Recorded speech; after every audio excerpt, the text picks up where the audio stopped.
And Amy, well, Disney World is opening up. Yeah. Magic Kingdom and Animal Kingdom opened up. Epcot will be opening up in next week. So things are opening up just with the threat of shutting them down. Should there be a spike in cases, that's the new measuring stick. It's not overwhelming the healthcare system anymore. It's just a spike in cases. The median age of the infected doesn't matter. The incidence of hospitalization, much less fatalities, doesn't matter.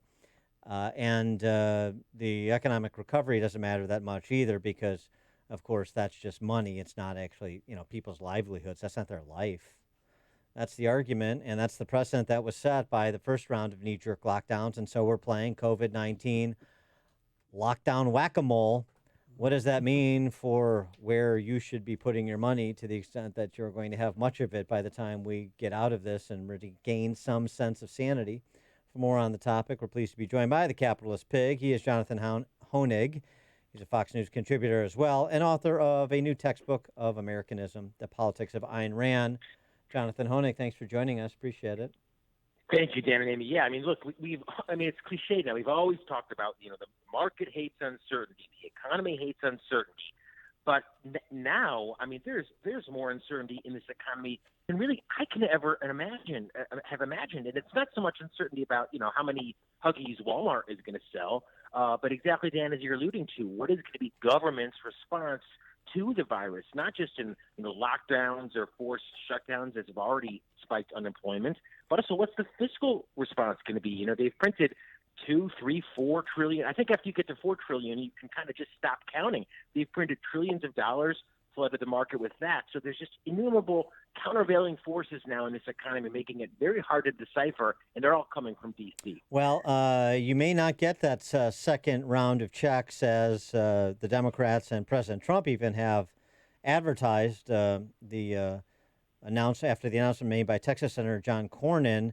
What the components of it are, I can't tell you completely because there's been a lot of work behind the scenes on various ideas. We know that a direct payment to individuals was done initially because they needed some financial help, but there's uncertainty to the point of skepticism about another round of checks. Yeah, and Dan, what's so frustrating is that look, you sound like I sound like somewhat of a heartless Scrooge McDuck here, but look, a lot of people need help, and a lot of people's businesses have been forcibly shut by government, and that's terrible. But what we don't see is those unforeseen consequences of passing out checks, of subsidizing businesses, of bailing different businesses out. I mean, we always talk for years about how Obama's stimulus, I think that was $800 billion. That's like chump change now. That produced a recovery, but it was the slowest recovery in modern history. So I have great empathy for any business or any individual in need right now. Did that produce a recovery, or did we have a recovery in spite of it? Well, that's a great point, and we'll never know. And Dan, that's what we're asking even about the market now. I mean, people have been scratching their heads, myself a little bit included. The stock market continues to hit all-time highs, even amid a very sobering picture in the economy and the job market and all the rest.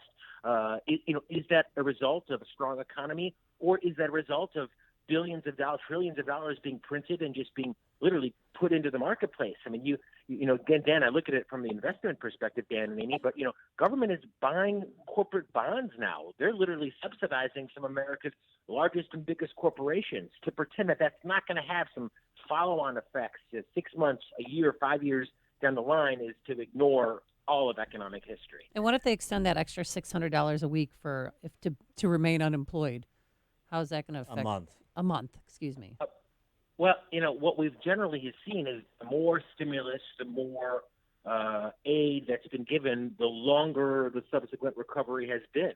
And I think we're going to actually start to see, Amy, a lot of the follow-on effects of the efforts that were made in place, for example, in the airline industry. The government gave them hundreds of millions of dollars saying, well, don't lay people off until after October. Well, of course, now United is warning we're going to see upwards of 36,000 layoffs, potentially, or at least furloughs. So, all those efforts for government, in my opinion, to try to help people in need, there is no such thing as a free lunch. So ultimately always ends up being detrimental to the economy in the long run. But as we said, it just what makes it so easy to decipher. And frankly, what I'm telling difficult to decipher, and frankly, what I'm telling my clients now, and many Americans are listening. They're stockpiling cash like they really haven't since the great financial depression and recession in 2008.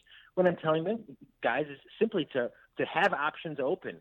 Now is as good a time as any, with the market recovering, in my opinion, to get that 6 months of worth of living expenses in the bank, to pay down that credit card debt. Because, even if we do get a vaccine for this virus, I don't think the uncertainty of the economy is going away anytime soon. It's $600 a week. I misspoke. You're right about that. that. Yeah, 600. Yeah. And so, what about that? There is My friend stayed unemployed. Well, right. I mean, that's been the problem of getting people back to work when they're paid more to not Stay go home. back to work. Right. That seems pretty straightforward, but that apparently mystifies some of the political ruling class. Billionaire investor Mark Lazary, Jonathan, says that this downturn may spell misery for employees and business owners, but it offers a once-in-a-lifetime opportunity for debt investors, a once-in-a-lifetime opportunity that hasn't presented since 10 years ago. But anyway, the idea is that he's providing through his hedge fund, and you've got one of those, he's providing financing for for distressed businesses like some of the retail giants. He is the owner of the NBA's Milwaukee Bucks, so he knows something about what he's doing with investing, and he thinks this is a good time to buy up debt and make a penny off it. What do you think? Well, I think if we were in a free market, it would be a lot easier to decipher. I mean, a lot of folks now, Dan, in fact, are they're investing in companies like the cruise ships, like Boeing, for example, because there is, just like there was with housing 15 years ago, this implicit, it's not explicit, but there's this implicit understanding that government is not going to let some of these businesses go out of business. This makes it really difficult to try to understand the economy, because you're not just trying to guess, where people are going to be buying and where they're going to be investing, but where government is going to be putting our tax dollars. I mean, kind of what an insult, Dan. I think, 15 years ago, 12 years ago, we had the Tea Party. We were outraged about the idea of paying other people's mortgages. Well, now we have the government taking our hard-earned money and buying corporate bonds in cases of many companies that have been pretty foolish when it comes to their capital allocation. So, there could be money coming in because of the cronyist actions of government here. I just think it's a very difficult hoe to toe, if you will, when it comes to trying to figure it out long term. And the best thing for the economy would be, ironically, for government to do nothing at all, for it to step away and stop intervening and stop the shutdowns, as you said. I mean, no matter what aisle of the political aisle you sit down, Dan, there's no question that the unemployment is a result of the forced government shutdowns. So the more we have of those, I think the more we're going to be battling people coming to government and looking for exactly that aid. He is Jonathan Hoenig. He is the capitalist pig. He is also a Fox News contributor and the author of a new textbook of Americanism, The Politics of Ayn Rand. Jonathan, thanks as always for joining us. Appreciate it. Have a great week, guys. Thanks. You too. Thanks. And he joined us on our turnkey.pro answer line. This is the morning show more Chicago radio listeners are choosing. This is Chicago's Morning Answer on AM 560. The Answer.